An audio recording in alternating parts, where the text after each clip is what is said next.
The Chicago Bulls take on the playoff-bound Detroit Pistons today. Can the Chicago Bulls avoid another letdown in front of their home crowd? I guess we'll see. We're going to talk about that all and more, as only we can do, right after this. You are now tuned in to Chicago Bulls Central, hosted by Haize, your number one spot for all things Chicago Bulls.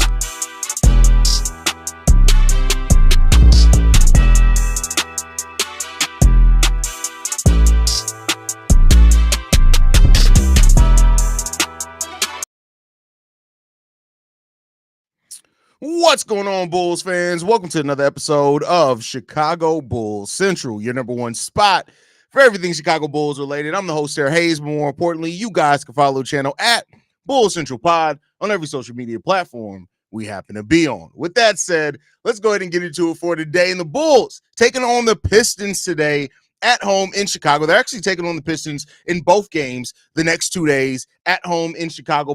These are last two games leading into the All-Star break. And then we won't see the Chicago Bulls again until next Wednesday. So the Bulls have quite a bit of time off. The only person who's really appearing in All-Star weekend as well is Haize in the dunk contest. So other than that, it's going to be a quiet week and maybe a week where the Bulls can focus on getting some practices in, getting some, finding some rhythm, things like that, incorporating the new guys a little bit better.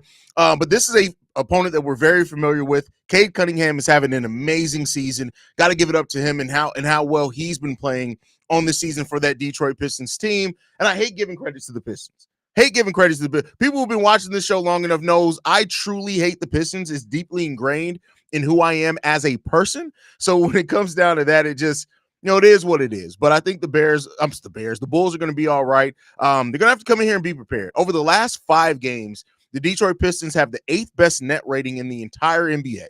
They have the 8th best offensive rating in the NBA, 15th best defense. They've been shooting the ball really effectively with a 58.5% true shooting percentage as a team, which is really good. And they're 14th in effective field goal shooting percentage, 3rd in assists, 7th in rebounding. So this is a team that's just getting it done. They're also the second team as far as steal percentage in the NBA. So you got to look out for them, especially with the Bulls and the way that they turn the ball over. You got to be prepared for that. If the Bulls come in here lacking, they're going to get their asses kicked. Right? And that's not anything we should be too surprised at. The Bulls cannot come in here lacking, man. They can't come in here lacking. So we'll see what the Bulls can do, man. Overall, I realize that this is a Bulls team that is flawed, right? And it is a Bulls team that wins and losses aren't really the biggest focus of the team for the remainder of the season. It just isn't. The focus really is on this Bulls team is who can they be, right? Who continues to step up and show some things, right? Does Haize continue to look like a player that's really kind of coming on late here, right? Me and Pat over on Locked on Bulls had a discussion asking if Haize can get in the conversation for Rookie of the Year. Not saying that he has a chance of winning it, but could he get in that conversation of that by finishing the season strong over the last, he's been starting for 2 or 3 games now. So to be about, if he starts for the remainder of the season, he'll finish with about 30-ish starts on the year. And since he's been the starter, he's been one of the leading as far as assists, as far as field goal shooting percentage, as far as scoring. So all those things have been working in his benefit. I do think that the dunk contest as well, if he has a great performance in that dunk contest, that's going to go a long way in how people talk about him to end the season as well. So we got to see those things. But overall, just fun, happy about the team. Happy about the team getting out here and getting some reps in.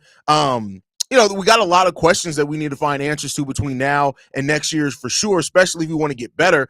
But the rest of the season isn't really about wins or losses. And I think for me, there's a little bit of freedom in that, right? I'm no longer worried and obsessing about the standings or anything like that because we got our first round pick back. So we'll just get to do their thing, man. Thing about our situation is that a fun loss with the young players having good games is probably the best situation, I reckon. Of course, a win is still a win, though. Yeah, and that's exactly. I'm right there with you, brother. Right there.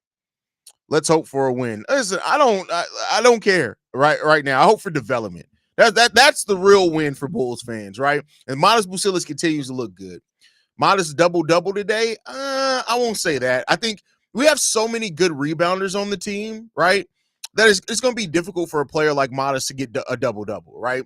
Because you got to think about it. He's out there with Josh Giddey, really good rebounder for a guard. Kobe White, really good rebounder for a guard. Ayo Dosunmu, if he's starting at the 3 again, really good rebounder for a wing. Then you have him. You have Nikola Vucevic. Vucevic is one of the top 10 rebound getters in the league. So it's going to be difficult. But I don't even care about the stats. I care about the way that he performs. Right? What is he learning from game to game? How does he look like he's learned from the last game and some of the mistakes there? Those are the things I'm looking at for Modest. Right? It would be great to be able to say that, oh my God, Modest came out and scored 20 and 10. But it's about more than that, at least in my opinion. That's just the way that's the opinion that I have. And we'll see. We'll see. What's up, everyone? Let's go, Modest. I guess go Bulls. That is hilarious. That is hilarious. Will Zach Collins play before All-Star break? Find out next time on Billy Donovan's adjustments. I mean, listen, if Vooch and Jalen are both playing, he's not going to get a lot of time. It just is what it is. My channel has gained 100 subs in 7 years. Well, shout out to you. Keep putting in that work, bro. Don't give up. What's up, bro? We share the same name. Listen, mine's spelled with an A though, bro. Because my mama just had to be weird. So there's that part of it. Who do you think is gonna win? I don't predict wins or losses. This Bulls team is way too up and down for that. AK gambling on who to pick in next year's draft. Find out on next week's Dragon Ball Z. Is going to AK. We trust into get his ass out of Chicago. But this me. But listen, I think a lot of people actually agree with you, brother. Haize, did you see what Kendall Gill was saying about Buzelis ended up better than Cooper Flag? Well, he didn't say ended up. He said that Buzelis is better than Cooper Flag, and he's not. I'm sorry. I love Modest, but he's not. Cooper Flag is a way better defender. I think Cooper Flag is also better in half court right now. And he's just a much more consistent player. But Modest has tremendous upside. Thought I heard my son coming downstairs. I just want to see Modest serve up a 5-course meal of belt to ass on the Pistons. Listen, I don't want to put unrealistic expectations, and I'm starting to see, not to say that yours are, because you didn't really say, but people are really starting to have crazy expectations for Modest. I was in a conversation with somebody on the Discord, and they're just like, yeah, there's no reason why Modest shouldn't average 25 from here on out. Man, what? What the hell are you talking about? Right? It's stuff like that. It's like you can't give Bulls fans anything nice. You just can't. Because they take it and they run with it and they turn it into something completely and utterly different. Good day, Haize. I reckon Giddey has a personal duel with Cade Cunningham. We'll see. We shall see.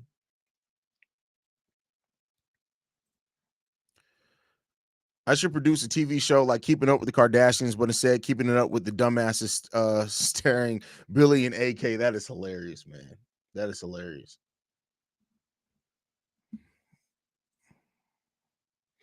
Honestly, didn't expect Kevin to play with grit, though he was just a shooter, honestly. No, Kevin Huerter is a lot more than just a shooter. That's of course been the thing that's like his most NBA players has their one thing that you look at him and they're like, this is your skill, right? But most of them are more than just that. And Kevin Huerter is not just a shooter.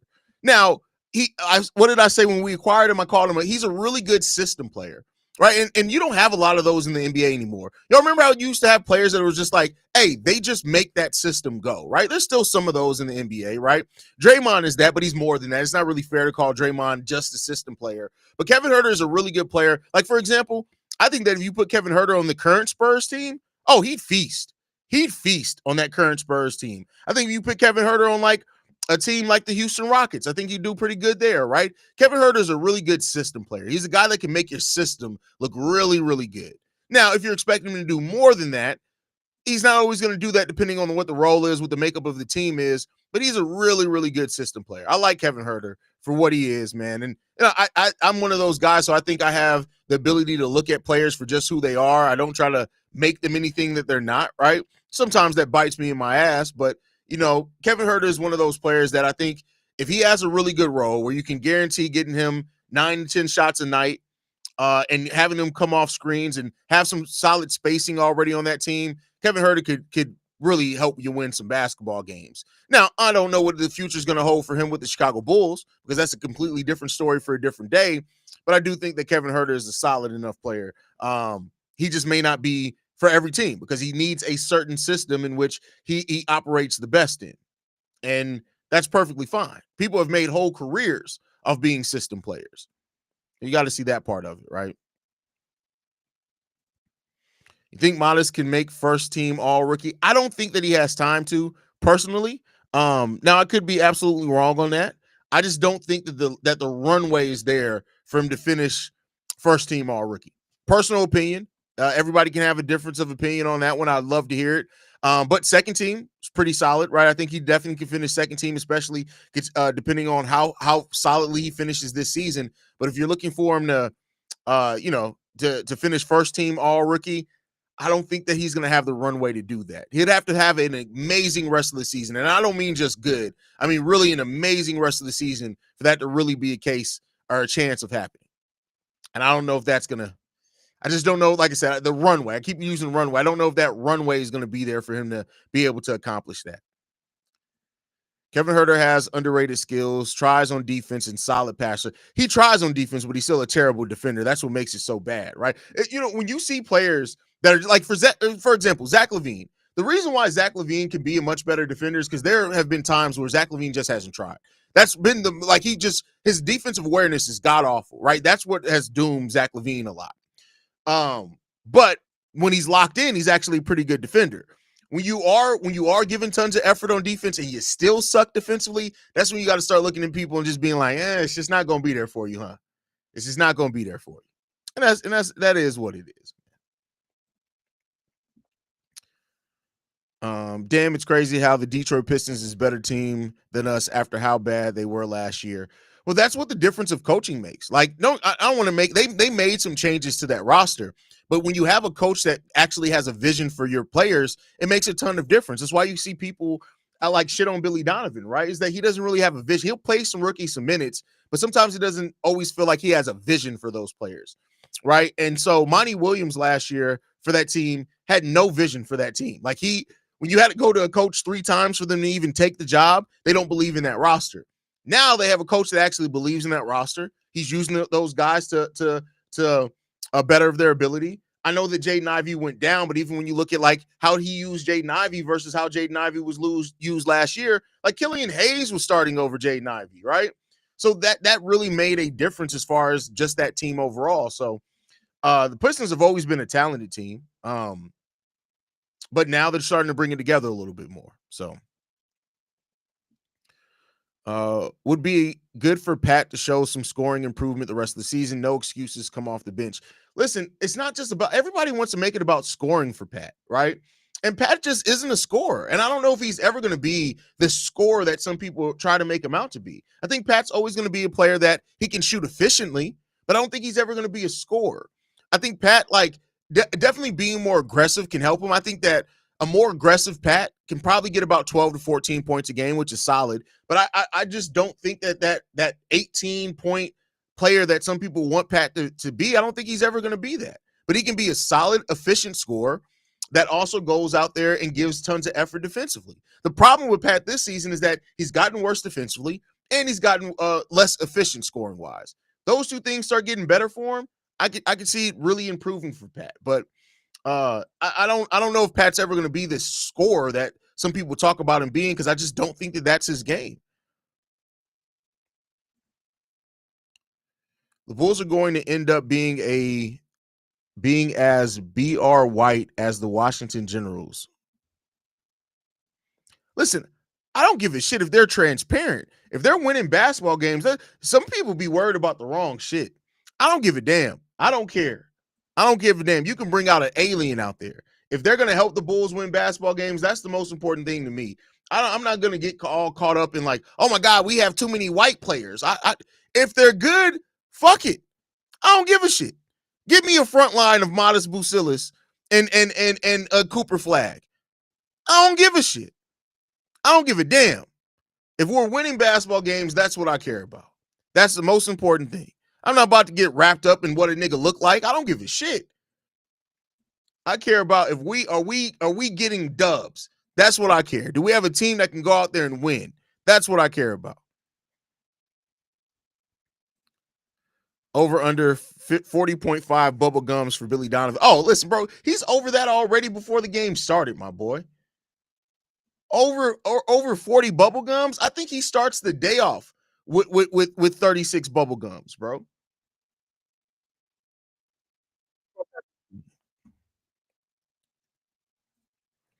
I'm convinced Pat Williams and Tremaine Edmonds the same person.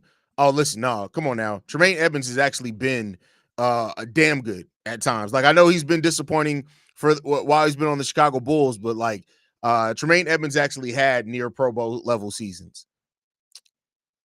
Like Tremaine Edmonds at one point was looked at as one of the best at something in his position. That's never happened for P. Will. Do you know our cap space right now? Well, it's in the middle of the season. We have no cap space. None. We're over the cap every year. But I mean, I think with that under the luxury tax, I think we got like $3 million or something. But it doesn't matter at this point. You can't make any more trades. Now, if you're asking for what does it look like next season, the Bulls are going into next season with $60 million beneath the luxury tax. That's not true cap space. We're still $35 million over the cap, but we have $60 million before we get to that over that first tax apron. So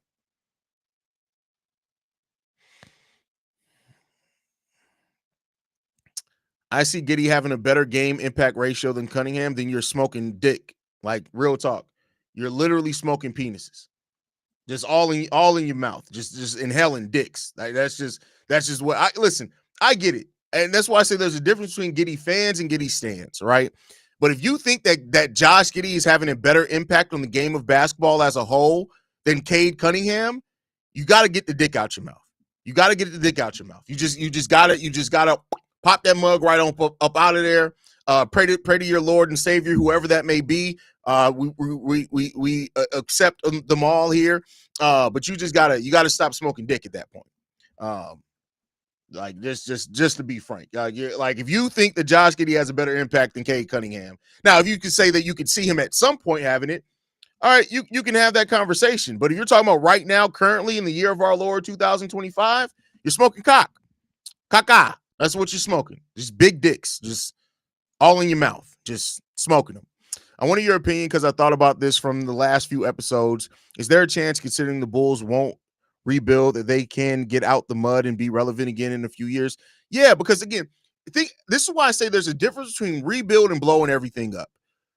Like the Denver Nuggets technically never blew everything up. They were always around 30 wins. I think the least amount of wins they had was 33, but they changed that team over time.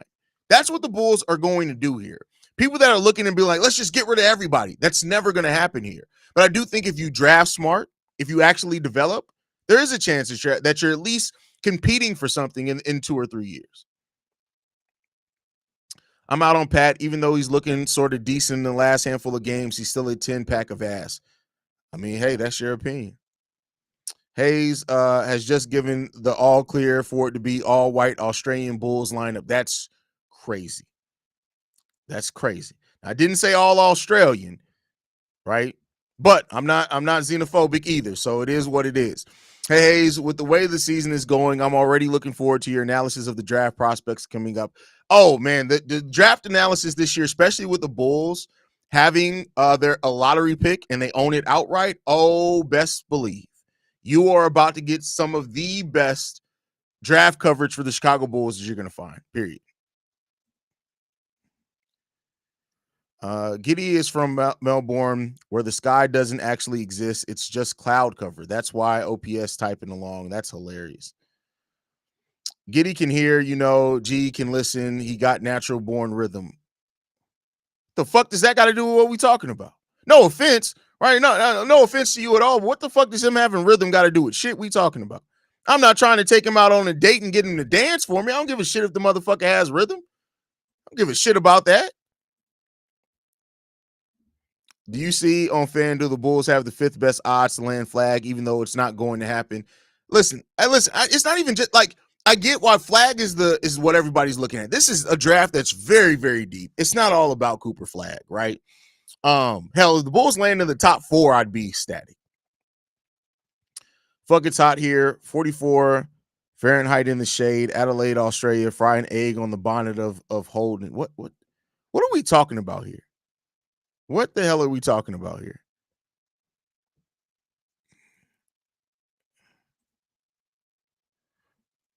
J Lee, probably the Cubs. What? Oh, somebody asked what team is closest to winning a title in Chicago. Yeah, probably the Cubs. I think that's fair to say. It's probably the Cubs. That sound was out of pocket. Hey, listen. Hey, listen. Sound effects we do. Why you always talking about smoking dicks? Funny advice you get. Did I see? This is where words matter, Alex. See, especially if you want to be funny. Where did I say? Where did I suggest? Hey, the best thing for you is to go suck. That would be advice. No, I said that his actions are smoking dick. So first of all, if that's what you're gonna, now you know I've been back on demon time. Please don't make me get back on demon. Don't make me turn the hat around. Don't make me go full Kendrick Lamar on you. I didn't give no advice to anybody. I talked about his actions of what he's doing. Come on, man. Get it together, bro. Get it together. I don't care what the guys look like. So you would have no jokes if we had a backcourt of Trae Young and campaign. Well, that's not good. So, I mean, that's not a good backcourt. The key thing in what I said is if we can win basketball games. And I never said that they can't get the jokes. I'm talking about in the sense of winning basketball games. Anybody, I can make a joke about anybody. It don't matter. You can bring the finest woman in the world, her best believe I could break her down and completely clown her ass. So I can clown on anybody.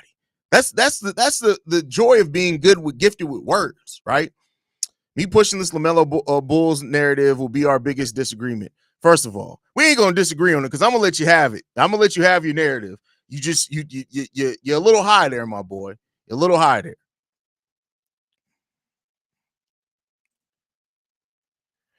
Haize, do you know when trades can begin again after the season's ends? So teams can technically start trading at the NBA draft. And you may even see some trades like announced before the NBA draft. But so trades that happen during the draft aren't counted as like till the season starts. They become finalized, but teams can start moving as soon as the NBA draft. Draft Kaman Malowik. I saw him play in Melbourne for South Sudan against Australia. Kid can move.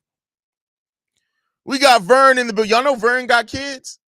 What's good, Haize? I guess my biggest concern over the past several years with Atkins' regime is TM president and his ability to pivot off players when their assets are the most high in draft select. Oh, I completely agree with you.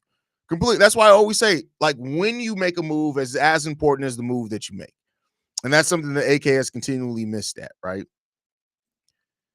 Draft, Kaman Malowik. Just read that one. Plus minus Giddy about, oh my Jesus. See, this is where, listen, if y'all going to start quoting stats, especially as somebody who uses analytics, please make sure that y'all understand the correct way to use it. You don't use plus minus to compare players' impacts. That's not what that's. Have I taught y'all nothing? Really? Like, you know what? I'm gonna take responsibility for this. Like, maybe that's me. You don't use plus minus in that way. That's not what plus minus is. Jesus Christ of Latter-day Saints. What the hell is wrong with y'all? I just said I was going to take responsibility. So I'm going to take responsibility. But y'all got to get it together. If you're like, people got to learn how to use stats. Reality A1 is really the most idiotic person I've ever seen try to use stats in the world because he just throws shit out there and he has no understanding of what they actually mean. If y'all are going to use stats, please, or analytics, please understand the proper way to use them, especially if you're going to use them to compare players. That is not how to use plus minus. That's not how to use plus minus, bro. Like I said, I'm going to take responsibility for it. I need to teach you better than that. Let's put it in this perspective. Let's use more than plus minus, right?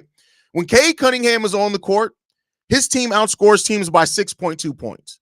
When Josh Giddey's on the court, we get outscored by negative 2.2 points. Now, that's not all on Josh Giddey. I'm not saying that that's the end-all be-all, but if you're going to use it to compare players, let's flip to the defensive side of the ball. When Josh Giddey is guarding somebody, they shoot the ball at almost 4% better than their season average. When Cade Cunningham is guarding a player, for example, they shoot the ball 1.1% better than their season average. He's still a bad defender, right? But not as bad as Josh Giddey. Come on, y'all. Come on, man. Let's. You know what? I'm gonna drop a video during the offseason, and I'm gonna explain advanced analytics. I'm gonna go through everything, plus minus, PER, all that usage rate, all that point differential. We're gonna talk about it all. Effective field goal shooting percentage, your effective defensive percentage, like defensive raptor, which is something that nobody really uses, which I don't understand. That's a great stat. We're gonna call it basketball 101 with Haize. That's what we're gonna go. Hanging with Haize, basketball 101. Because some of y'all,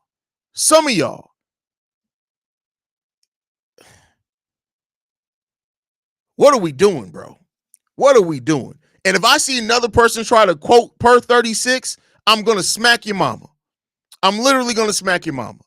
If you try to use per 36 to have a basketball conversation, I'm literally going to smack your mother. And if your mother's not living, I'm going to smack the next closest relative to your mother.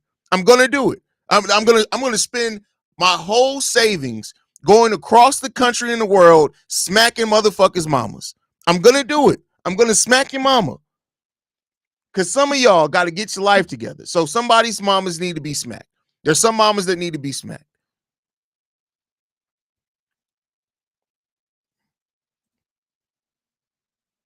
Yo, Haize, despite moving up, being extremely hard in this draft, could you see the Bulls moving off important assets like Kobe, Ayo, etc. to move up a few places? I don't think you move up much by Kobe. And that's not a knock on Kobe, but the talent of higher, because keep in mind, the Bulls are going to pick in the top 10, right?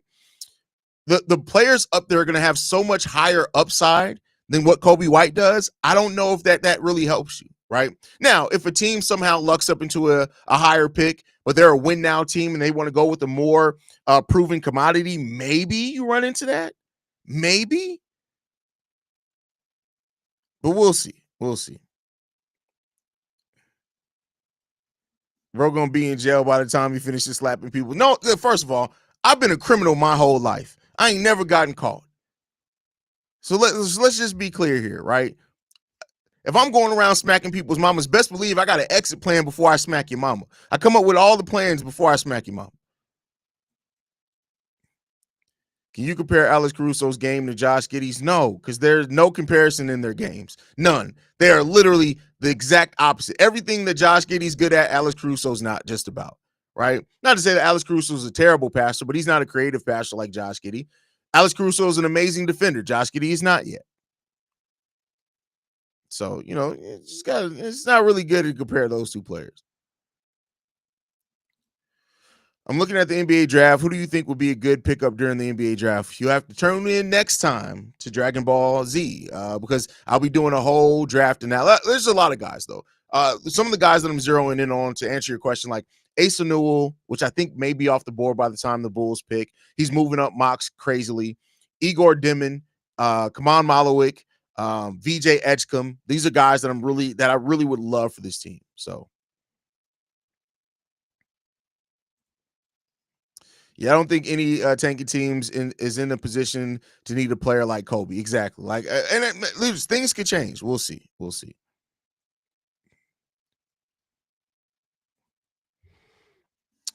Well, I'm definitely not bringing my mom to the Bulls game we go to in the year. Well, BKR, you've done nothing for your mama to need to be smacked, bro. So you ain't got to worry about it. Plus, your mama raised you. I'm actually terrified of Mama BKR. Why do I feel like your mama been through some stuff? Like your mama used to beat your ass as a kid, didn't she? Just go ahead and say it. Just go ahead and say it in a minute. I know your mama used to beat your ass.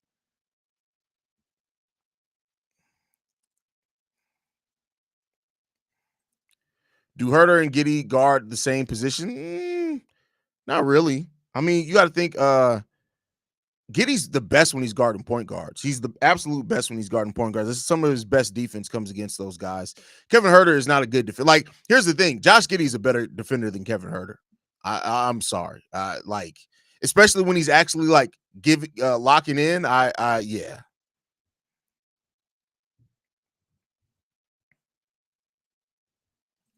Two guys for me, VJ Edge coming in. The only reason I don't say Ace Bailey is because Ace Bailey's going to go in the top 3. Like, I don't think the Bulls would have to move into the top 4 to get somebody but I'd love Ace Bailey on this team for sure. For sure. I wouldn't be mad if we brought back Zach Collins after Zach Collins has another year on his contract for next year, so he's coming back regardless. So, yeah. Why would Asa Newell be a good pick with a zero? Because he's a center, a power forward / center that doesn't need. So I get it that 3-point shooting is all the rage, but you do realize there are a lot of other things other than 3-point shooting, right? You realize that or no? Like you think that it just everybody needs to shoot threes? I'm just wondering. What's up, son? You excited? Yeah, what's up? Are you excited? Why you touching my stuff? What's up, son? What you want? Dessert? I'm making cinnamon rolls when I get done with this. You gonna wait till the cinnamon rolls? All right, cool. And you know you came and interrupted the stream, so you know what you got to do. Go, yep. Go ahead and come on, tell. You gotta check the deuce. Stop waving. Just be like, peace out, yo. Like, I love you, boy. Hey, 2 things that I need you to do. Real talk though. 1, your bathroom trash. Bring down here, put it in the trash. Cause I gotta take the trash out. All right. 2, you fed the cats. Can you also put some dog food in the dog bowl? Ew, no. Why can you feed the cats but you can't feed the dogs? He's your dog. Take him with you. Okay. All right, love you. Just tell him to come on. He'll follow you. You gotta say it with some bass in your voice, bro. Loki, bring your ass. Don't say that. Say, Loki, come on. It's all right. If he don't come, he'll. Oh, there you go. I think he's coming now. You gotta go up the step. There he goes. He's coming. I'll give you $50 if you give him a bath. Yeah, I know. He weighs more than you do. Just keep walking up the steps. He'll follow you.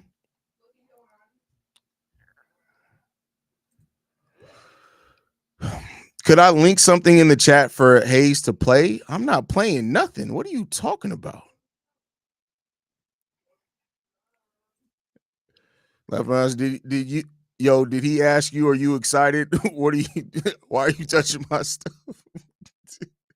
Yeah, he came down. He was like, am I excited? I think because I'm going out here going off. If he doesn't come, it's all right, Al. Does Modest win the dunk contest? I surely hope so. I hope so.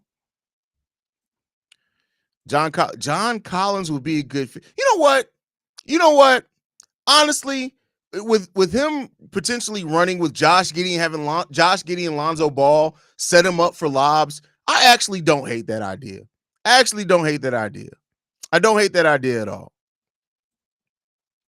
When a white guy win the dunk contest, the last 2, have you not been watching? The last 2 years of white guys won the dunk contest. Literally. What are we doing? You were supposed to go with him. You weren't supposed to come over here and bother me. Loki, go. You stink. Bye.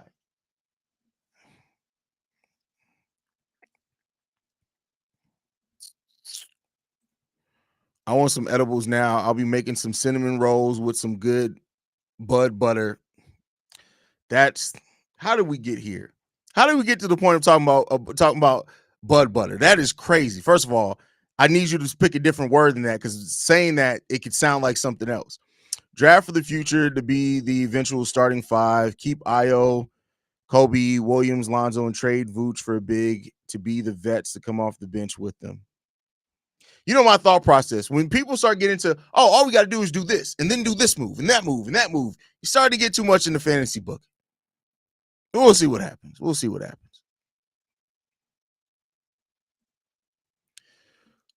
Who would you move in terms of guards in the offseason as much as it would suck? I would move Kobe and trade Giddey. We're too redundant at the position.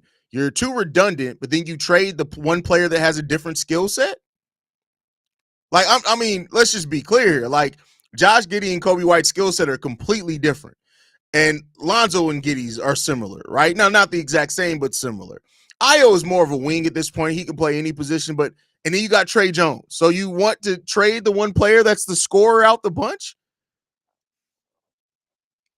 What are you thinking about, Vern? What you thinking, bro? What's going on there? What's going on there?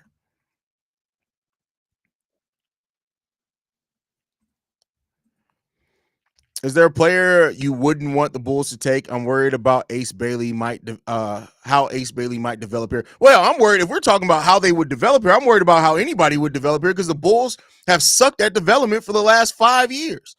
So, I mean, if we're talking about worried about development, everybody worried about how everybody's developing. But if you're asking me a player that I would not want the Bulls to draft, that's a good question. I'd probably say Trey Johnson. Trey Johnson's the one guy that is like, I see it. Like I see what he can be, right? But he's 6'6". He has a 6'2" wingspan. He's 190 pounds ish, right? I think at 6'6", I just worry about the physicality. And while he really does shoot good coming off like catch and shoot opportunities, right? When you have to make him dribble, he's actually pretty terrible. His efficiency, if he has to dribble more than one time, is pretty bad.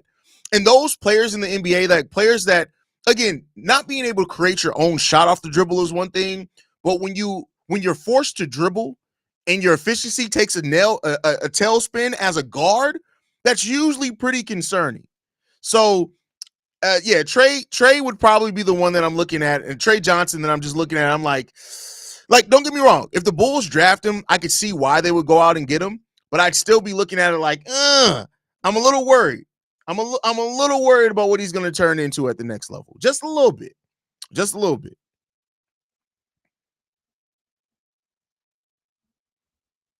Oh, starting lineups out. Kobe White, Josh Giddey, Ayo Dosunmu, Matas Buzelis, and Nikola Vucevic is your starting five today. Good to see Buzelis is still in the starting five. Shout out to that.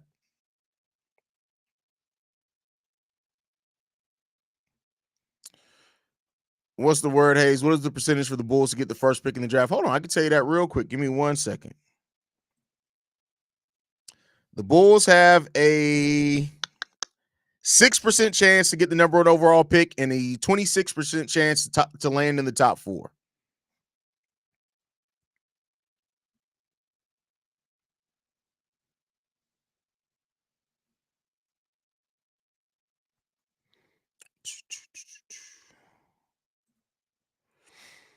I think we need to pick up a guard in the draft. We don't have enough depth running real thin with guards. Listen, get all the guards in the world. I still want Hugo Gonzalez, even though he's falling back in the draft, and I wonder why. I think, you know why Hugo Gonzalez is falling back in the draft, honestly, is I don't think it's a knock necessarily on him. I just think that players that draft experts get to see easier are having better years, right? So you got to keep in mind, international players, you got to fly over there to see. And not all their games are like easily televised and things like that.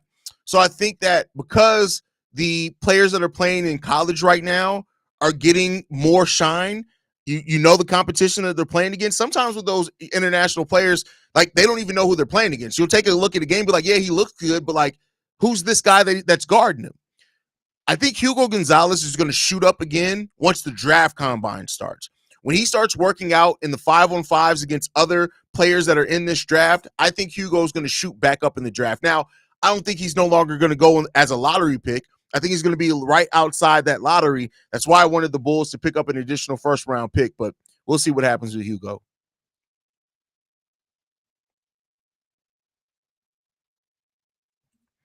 Should sit Lonzo until after the All-Star break. Well, no, he's going to play tomorrow. The only reason he's sitting today is that he's not playing back-to-back. So this is just the back-to-back that he's sitting in. So,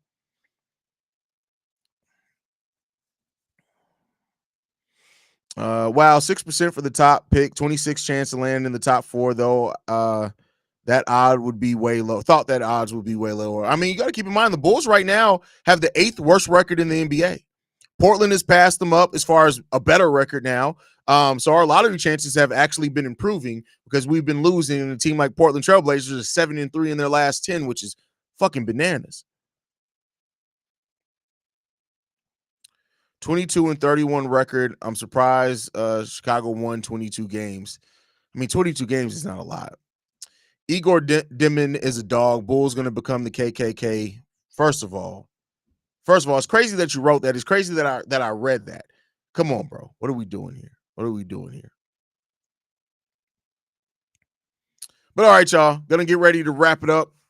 If I would have did that more, I wouldn't have had my beautiful kids. But hey, it is what it is here. Shoot the club up. Make sure you guys are following us at Bull Central Pod. You can send us any feedback, questions, comments, concerns, bullcentralpod@gmail.com. Lastly, if you want to leave a text message and our voicemail for the mailbag, the number to do so, 773-270-2799. We're the number one spot for everything Chicago Bulls related, thanks to you guys. And I'll catch you guys at halftime. Love you guys. Go Bulls. See Red, y'all. Peace. This has been a presentation of the Break Media.